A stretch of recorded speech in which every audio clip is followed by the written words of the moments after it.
Et bonjour à toi, futur lion de l'immobilier, et bienvenue dans cette nouvelle vidéo étude de cas. J'ai aujourd'hui la chance d'être avec Fabrice qui a accepté de prendre un petit peu de son temps pour discuter. On est en mode cool, détendu, et le but c'est qu'il nous raconte un petit peu qu'est-ce qu'il a fait pendant ces dernières années, ces derniers mois en termes d'immobilier. C'est quelqu'un qui nous a rejoint il y a plus d'un an déjà. C'est vrai qu'on n'a pas pris le temps de faire cette interview avant. Mais on y arrive, c'est l'essentiel. Donc, salut Fabrice, merci de prendre de ton temps. Salut Franck, bonjour à tous. Moi, je m'appelle Fabrice, j'ai 43 ans, je suis célibataire, pas d'enfant et je m'intéressais depuis pas mal de temps à l'investissement. Moi, je suis co-gérant d'entreprise, donc j'ai un emploi du temps qui est assez chargé. Et du coup, je me suis intéressé petit à petit donc à l'investissement, à l'immobilier, aux revenus passifs, tout ça. Et ce qui m'a amené petit à petit à grandir dans ce milieu, quoi, à essayer de faire des bonnes choses. À quoi ressemblait ta vie avant? C'est-à-dire comment ça t'est venu ce déclic de dire il faut que je mette des choses en place en immobilier? Bah, déjà, j'ai commencé à me poser la question de me dire comment je pourrais arriver à mettre un petit beurre dans les épinards, à changer ma façon de voir les choses, en fait. Et du coup, bah, on commence à lire des blogs, des articles, et après on lit des livres qui sont bah, comme Robert Kiyosaki, par exemple, qui est le livre qu'on va lire, par exemple, et que je conseille à tout le monde.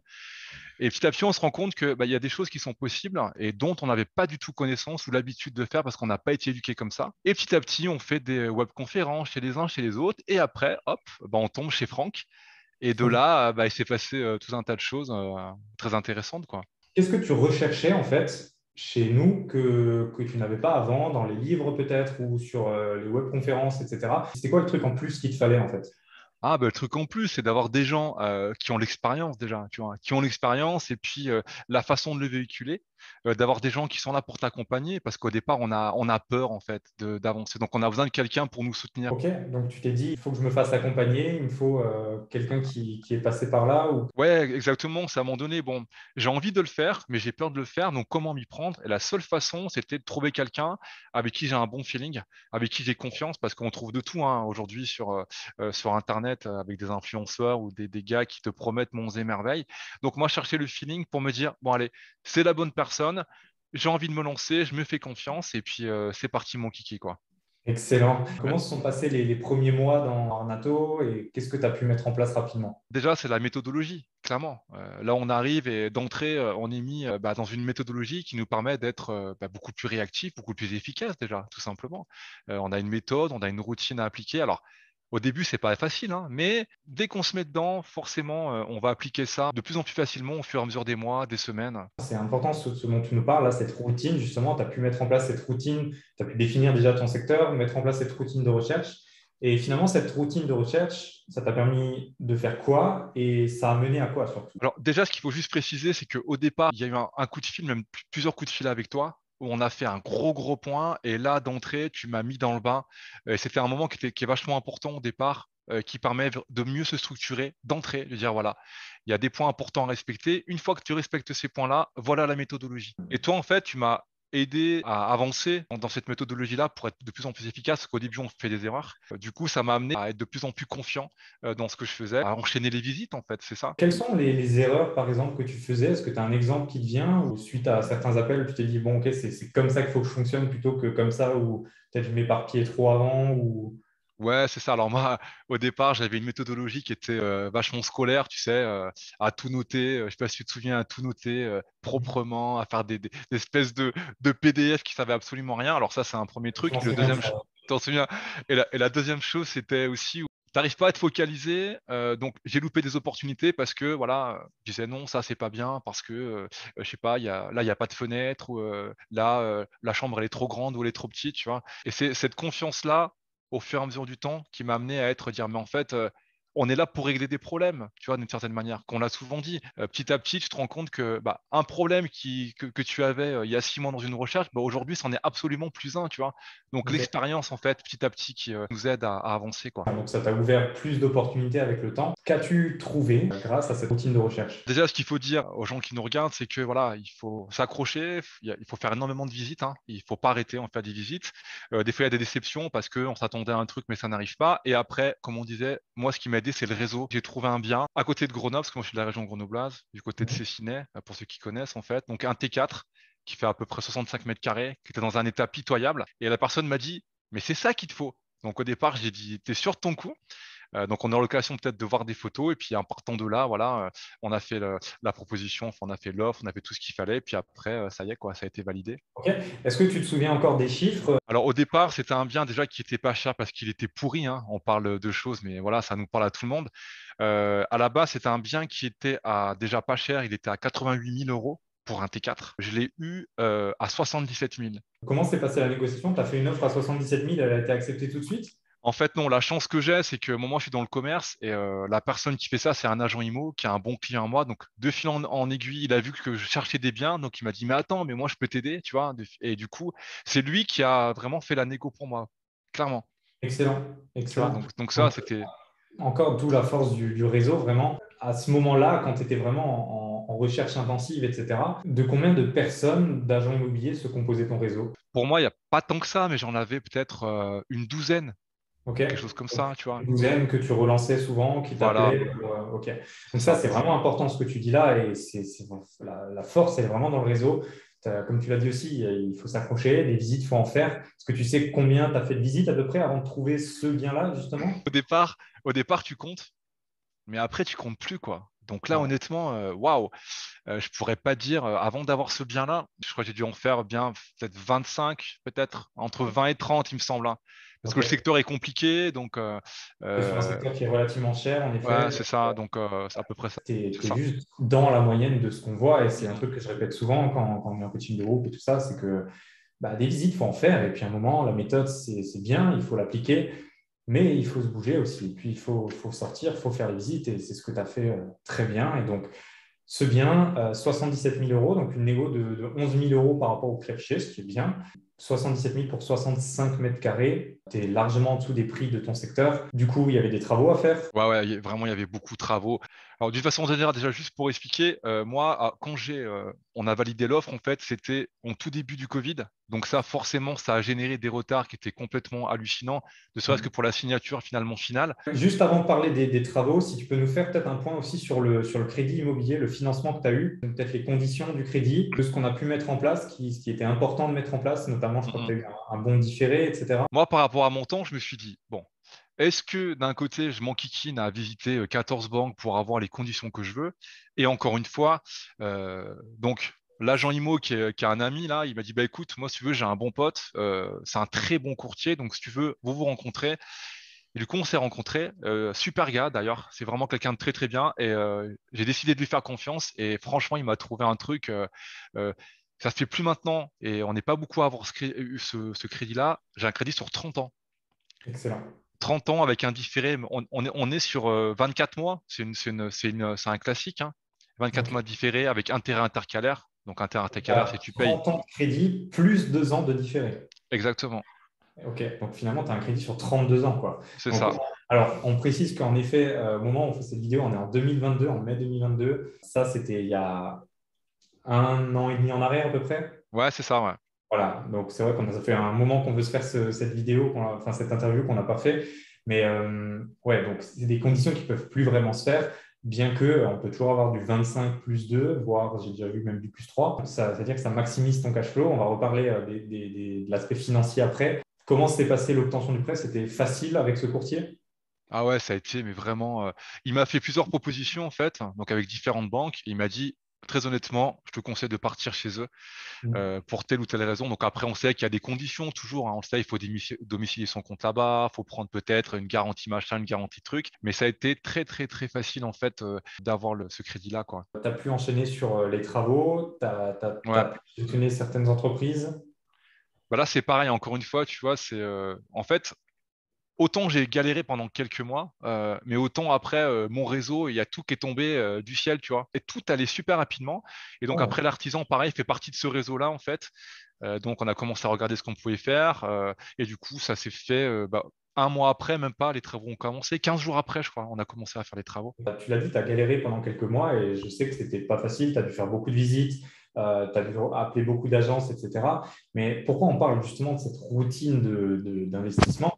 C'est que ce n'est pas un sprint. Le but, ce n'est pas de faire un one-shot et d'acheter un bien et ensuite c'est bon, on se retire, entre guillemets. Mais c'est vraiment de lancer toute cette machinerie. Et finalement, tout ce que tu as mis en place, les visites que tu as fait, les agents que tu as contactés, les personnes que tu as rencontrées pendant ces quelques mois, ben, derrière, ça t'a servi justement pour faire peut-être d'autres visites, pour avoir un courtier, pour avoir des artisans, etc. en fait. Donc ça, encore une fois, on en revient à la force du réseau. Je te laisse continuer sur la partie travaux un petit peu. Qu'est-ce que vous avez fait comme type de travaux du coup?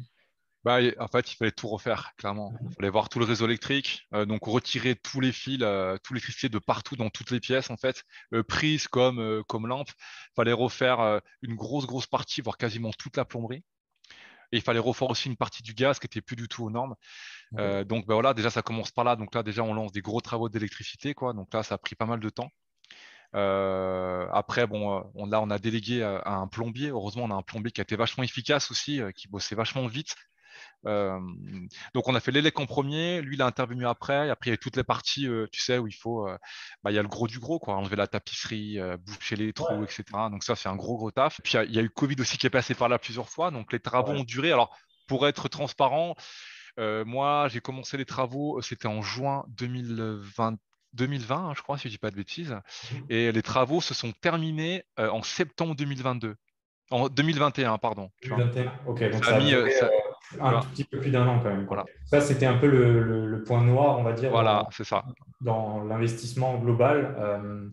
Après, heureusement, et bon, c'est pas un hasard que tu avais, enfin, c'est pas, on va pas dire que tu avais anticipé ça, mais quand même, puisque tu avais quand même un différé de 3 ans. Donc aujourd'hui, malgré tout, tu es toujours en différé, tu arrives toujours à mettre du cash de côté. Tu n'as pas eu de mensualité de prêt complète à payer Ouais, pendant c'est ça. que l'appartement n'était pas loué. Donc, c'est pour ça aussi qu'on prévoit ça, bien entendu. Et on aurait préféré que ça se passe différemment. Alors, comme tu l'as dit, il y a peut-être eu un souci avec certains artisans, il y a peut-être eu le Covid qui est passé par là, etc. Mais c'est justement pour ça qu'on met en place toutes ces garanties, en fait, toutes ces sécurités. Je suis d'accord avec toi et c'est ça en fait qui est important au départ, c'est que ça m'a donné une expérience, on va dire, du terrain que je ne connaissais absolument pas, si tu veux. À la base, pour moi, c'était une découverte tous les jours, hein. Donc tous les jours, quand ça dure 12 ou 14 mois, tu as le temps de voir des trucs. Mais au final, voilà quoi. Ce qui est important, c'est que ça m'a pas pénalisé financièrement. Après, des fois, tu as juste le moral qui baisse un peu, mais je me rends compte que dans tous les projets IMO, même pour parler à des gens qui ont des bons projets, qui sont agents immobiliers, ils m'ont expliqué les galères qu'ils ont. Moi, à côté, c'est ridicule, tu vois. Donc, ça fait partie du jeu, en fait. Il faut accepter ça. Ouais, c'est ça, Voilà, hein. Il y a un jeu à jouer où il peut y avoir des péripéties, mais après, c'est tout toujours à pareil. fait. Est-ce que j'accepte de jouer à ce jeu et de jouer avec les péripéties et les petits risques qu'il peut y avoir, en mettant bien sûr toutes les garanties à côté, ou alors est-ce que je reste sur le banc de touche et puis je ne joue pas à la partie, en fait, quoi. C'est tout, t'as tout résumé, c'est ça, exactement. Pendant cette période, notamment sur l'obtention du crédit, notamment sur le choix des artisans et tout, comment nous, on a pu t'aider finalement et comment on a pu te soutenir quand tu disais, voilà, c'était dur parfois moralement, c'était pas toujours facile en termes d'énergie, etc. Alors, dans tous les cas, ce qui est évident, c'est que l'état d'esprit, ce qu'on appelle le mindset, hein, c'est le truc qu'il faut être toujours au taquet. Et ça, bah, c'est grâce au groupe, hein, clairement, hein. Chez Arnato, il y en a un groupe qui est là, qui est toujours là d'ailleurs, avec des gens qui ont des parcours qui sont vraiment exceptionnels, qui ont fait des trucs vraiment incroyables. Mais ces gens-là, ils sont là pour vous aider. Et c'est ça qui est intéressant. Il y a un côté humain que j'aime beaucoup. Bon, il y a toujours un soutien, il y a toujours quelqu'un pour là pour vous aider, pour vous dire, mais non, t'inquiète pas, regarde-moi, ça s'est passé comme ça. Donc, cette épaule-là de l'équipe, elle est vraiment extra, quoi. Il n'y a rien à dire là-dessus, hein. Ça apporte beaucoup dans le parcours d'investissement, quoi. Ce qui t'a beaucoup aidé, c'était justement de partager sur le groupe, d'échanger avec les autres investisseurs, etc., les autres membres. Ouais, c'est ça, parce qu'il y a plein d'interactions, tu vois. T'envoies une photo où tu es en train de faire tes courses de câbles et de machin, puis tout le monde est là, tu vois, on sent que les gens ils sont contents pour toi, tu sais, on te félicite, enfin voilà quoi. Il y a un vrai engouement, on va dire commun, et ça c'est vraiment chouette, ouais. Budget des travaux, tu l'as en tête encore? Combien tu avais estimé le départ et à combien tu as fini? Bah, en fait, à la base, moi j'avais compté un petit peu large, j'étais parti sur un crédit total en sachant qu'à la base, on était à 77 000 euros frais de notaire, donc on arrive à 83 500, quelque chose comme ça. Moi, pour être un petit peu large, qui avait quand même beaucoup de taf, je suis parti sur un crédit total pardon, de 127 000 euros. Ok. Tu vois, 127 000 euros, tout compris. C'est ce que tu as demandé à la banque finalement. C'est ce que j'ai demandé à la banque. Excellent. Et après, bah, je suis peut-être, allez, j'ai peut-être gagné 3 000 balles en moins, tu vois, on va dire, dans Ok, l'idée. donc tu as Voilà. fini vers 124, 125 000 Ouais, c'est euros. ça, tout à fait, tout Ok. compris. Voilà. Donc finalement, tu as pu tout emprunter à la banque. Les Mm, 3 mm. 000 euros restants, tu n'en as pas eu besoin finalement ou tu les as retirés quand même? En fait, ouais, là, je les ai retirés, ouais, je les ai Ok. retirés quand même. Voilà, donc ça t'a fait encore un peu plus de cash. T'as pas mis d'apport? Non, c'est ça, c'est que sans aucun apport. Et ce que j'ai oublié de préciser au départ, et merci de me rappeler ça d'une manière, euh, quand j'ai fait ce crédit-là, ces conditions ont été obtenues parce que, à la base, moi, je voulais acheter ma résidence principale et je me suis rendu compte que pour faire de l'investissement immobilier, ben, il fallait mieux rester en loc, tu vois, et ça m'a vachement aidé. Et pour mon crédit, j'ai fait comme si je faisais un emprunt pour une résidence principale. Du coup, c'est pour Ouais, ça que j'ai eu ces conditions de dingue, quoi. bien entendu. Et Mm, aujourd'hui, ben, c'est quand même une méthode encore tout à fait. qui permet d'obtenir de meilleures conditions. Donc, autant en profiter. Bien entendu, c'est tout à fait légal. Je veux dire, changer d'avis, ça reste légal. Tu as eu des super conditions du début à la fin. Et donc, je crois qu'on n'a pas parlé, mais qu'est-ce que tu as fait de cet appartement et qu'en est-il aujourd'hui, en fait? Alors cet appartement, bah, les travaux sont finis donc en septembre, donc il n'y a pas si longtemps que ça en fait. Et après, toujours la crainte de dire est-ce qu'on va le louer, est-ce qu'on va pas le louer? Tu sais, au départ, on a toujours cette crainte-là. Et du coup, bah, je l'ai mis en annonce sur Le Bon Coin. Et du coup, ça allait assez vite, hein. En l'espace de 3 semaines, j'avais déjà 2 locataires, tu vois. Donc j'ai 3 chambres. Donc c'est une Excellent. colocation de 3 personnes. Combien tu loues, du coup, chaque chambre ou en total, du coup, hors charge? Alors au départ, c'est vrai que j'étais monté un petit peu haut par rapport au marché. Donc après hors charge, là, je suis à 990 euros. Ok, 990 euros, donc grosso modo 330 euros par chambre, plus ou C'est moins. ça. 1000 euros de Voilà. loyer hors charge. Pour l'instant, tu es en différé, donc on peut dire qu'il y a, enfin, sur un crédit comme ça, tu dois avoir une centaine d'euros, voire entre 100 et 150 euros d'intérêt d'emprunt. Donc on peut dire qu'il te reste à peu près 800, 850 euros tous les mois sur le compte. Ça encore pendant plus d'un Ouais, an. c'est ça, ouais. Voilà.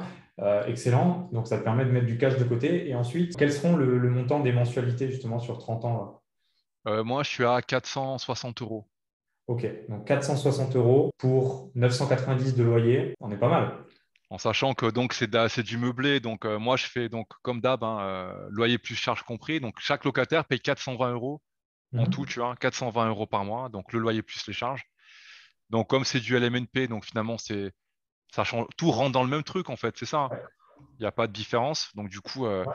pour parler cash flow, c'est ça la question. On y arrive. Ouais, bah si tu as le montant exact, Bien sûr.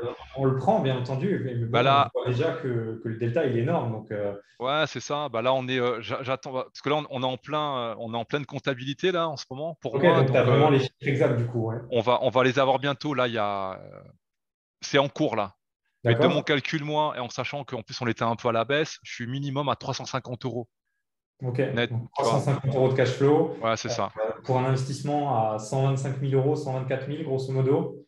En tout cas, voilà, c'est quand même un bon bien patrimonial qui n'est pas dans n'importe quel secteur. C'est là où je veux en venir, c'est que tu es quand même tout proche de Grenoble. 350 euros de cash flow, c'est un petit investissement qui génère ce qu'il faut. Alors forcément, bon, 350 euros de cash flow, c'est pas, ton objectif, c'était pas de quitter ton emploi avec ça, etc. Bien entendu, c'est même pas du tout ton objectif peut-être, mais qu'est-ce que ça peut changer, pas forcément dans ta vie de tous les jours, mais surtout dans ton état d'esprit et dans ta façon de voir et d'appréhender la suite, en fait. Bah déjà, c'est vrai que quand tu vois bah, tous les mois bah, ton compte en banque qui augmente, parce que c'est une réalité, hein, ça, hein. Tu vois ton compte qui monte, qui monte, qui monte, qui monte, parce que tu es en différé de paiement, parce que voilà, tu encaisses pratiquement la totalité des loyers, bah, tu te dis, ouais, il se passe un truc, en fait, là, tu vois. Donc finalement, ça fait depuis, allez, on va dire 6 mois que mon appartement est loué.